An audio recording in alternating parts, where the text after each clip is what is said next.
कंकाल का रहस्य। चौरा गांव के खेतों में इन दिनों खुदाई का काम चल रहा था।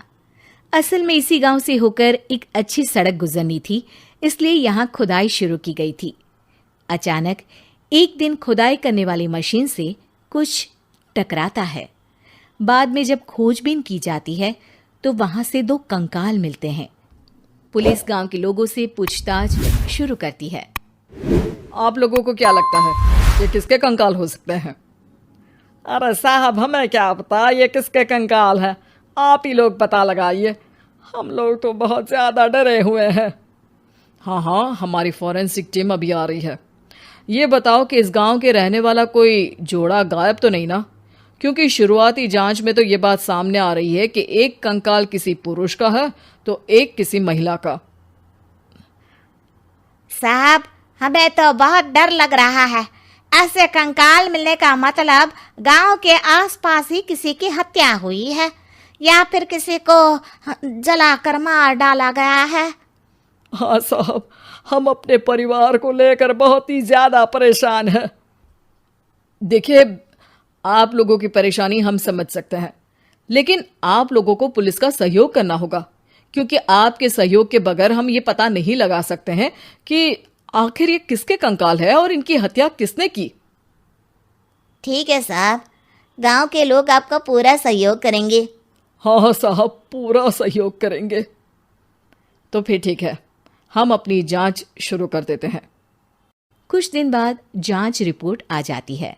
पता चलता है कि ये कंकाल करीब 20 साल पुराने हैं, यानी 20 साल पहले किसी जोड़े की हत्या कर शव को यहाँ पर दबा दिया गया था। इंस्पेक्टर राघव, ये बताओ कि 20 साल पहले की मर्डर मिस्ट्री क्या अब सुलझ सकती है? हाँ सर, क्यों नहीं। लेकिन अब सबूत और गवाह काफी मिट गए होंगे। मुश्किल तो होगी, लेकिन शायद किसी परिवार को इंसाफ मिल सके। इंस्पेक्टर राघव, आप बिल्कुल सही कह रहे हैं। किसी परिवार को तो इंसाफ मिलेगा ही और किसी को उसके किए की सजा भी मिलेगी। जी सर, मैंने तो जांच शुरू भी कर दी है। 20 साल पहले इस गांव के 2 जोड़े अचानक कहीं गायब हो गए थे। मैंने दोनों ही परिवारों के बाकी के सदस्यों से बातचीत शुरू की तो उन्होंने बताया कि उनके बच्चे शहर गए थे, लेकिन आज तक वापस नहीं लौटे हैं।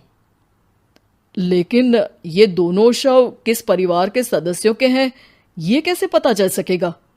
सर, मैंने डीएनए टेस्ट करवा लिया है। आज शाम तक इसकी रिपोर्ट भी आ जाएगी। अच्छा, ठीक है। उसी शाम को सर, डीएनए रिपोर्ट के मुताबिक ये दोनों ही लाशें चौरा गांव के रहने वाले प्रधान सुल्तान सिंह के बेटे और बहू की है। लेकिन इनकी हत्याएं किसने की है, ये कैसे पता लगेगा? इसी का तो पता लगाने की कोशिश में जुटा हूं सर। आज सुल्तान सिंह से मिलने भी जा रहा हूं।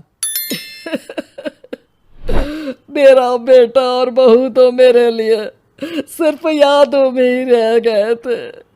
हमें उनकी लाशें तक नहीं मिल सकी थी। आज 20 साल बाद उनके कंकाल मिले हैं। मैं अब किसके लिए जीऊं?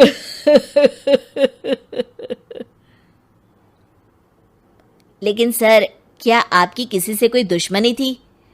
अपने बेटे बहू की हत्या के लिए आप किसे जिम्मेदार मान रहे हैं? अब मैं किसका नाम बोलूं?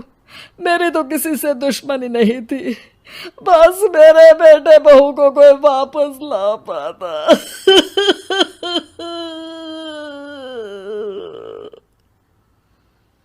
इसके बाद सुल्तान सिंह फूट फूट कर रोना शुरू कर देते हैं। सर, अब आप इनका अंतिम संस्कार करवा सकते हैं। कम से कम इनका शरीर ना सही, इनका कंकाल तो आपको मिला है। लेकिन हाँ, अगर आपको कुछ भी याद आए तो ज़रूर बताइएगा।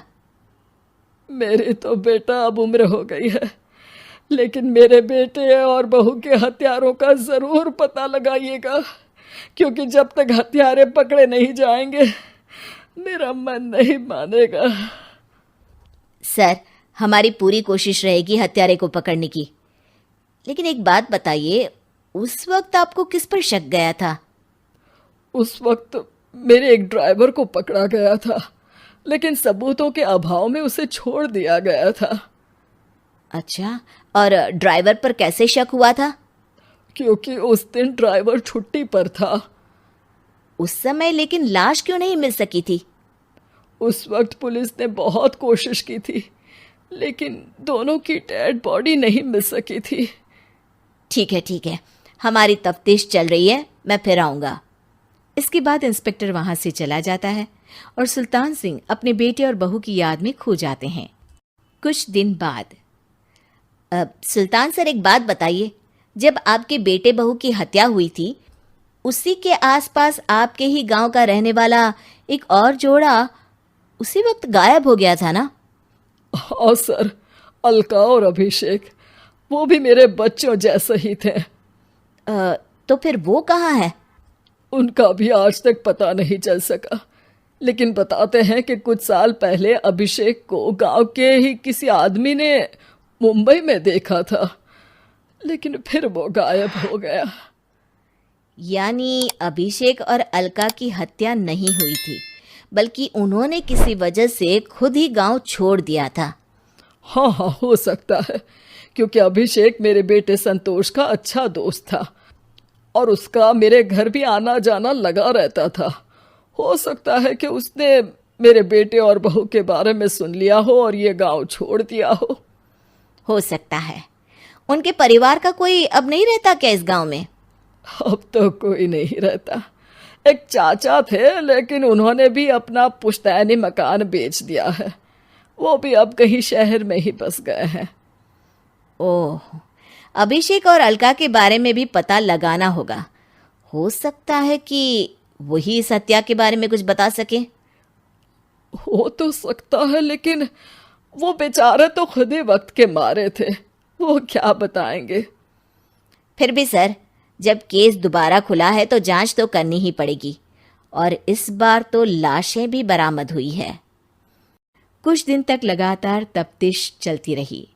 एक दिन थाने से सुल्तान सिंह को फोन आता है। हाँ, कौन बोल रहा है? सर, मैं कांस्टेबल तुलाराम बोल रहा हूँ थाने से। आपको थाने आना पड़ेगा।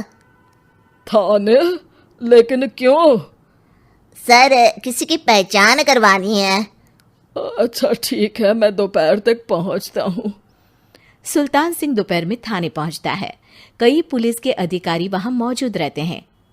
सर, आपके बेटे की हत्या का रहस्य आज शायद सुलझ जाए। अच्छा इंस्पेक्टर राघव, पर वो कैसे?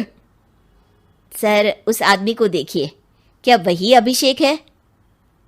सुल्तान सिंह की आंखों में हैरानी से आंसू आ जाते हैं। हाँ सर, यही अभिषेक है। ये आपको कहाँ से मिला? सिर्फ अभिषेक ही नहीं, बल्कि इसकी पत्नी अलका भी इसके साथ है। मैडम, जरा अभिषेक की पत्नी को लाइए। जैसे ही अलका को पेश किया जाता है, सुल्तान सिंह जमीन पर गिर जाते हैं। सुल्तान सर, क्या हुआ आपको? आप अलका को देखकर गिर क्यों गए? सुल्तान सिंह सर पकड़कर बैठ जाते हैं।